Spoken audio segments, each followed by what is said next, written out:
Hello everyone ဒီနေ့မှာတော့ present simple တန်းကိုလေ့လာကြမယ် present simple ကိုအမှန်တရားတွေအလေးထားတွေ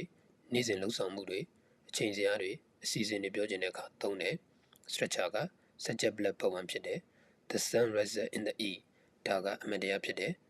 I brush my teeth every morning ဒါကအလေးထားဖြစ်တယ် she goes to school every day ဒါကနေ့စဉ်လှုပ်ဆောင်မှုဖြစ်တယ် the train leaves at 6 p.m. ဒါကအချိန်စရာဖြစ်တယ်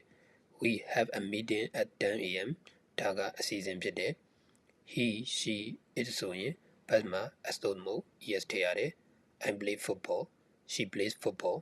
Negative ဆိုရင် do not, does not သုံးတယ် do တဲ့နောက်မှာဘတ်ကိုဘေးဖောင်သုံးရတယ် I don't like coffee.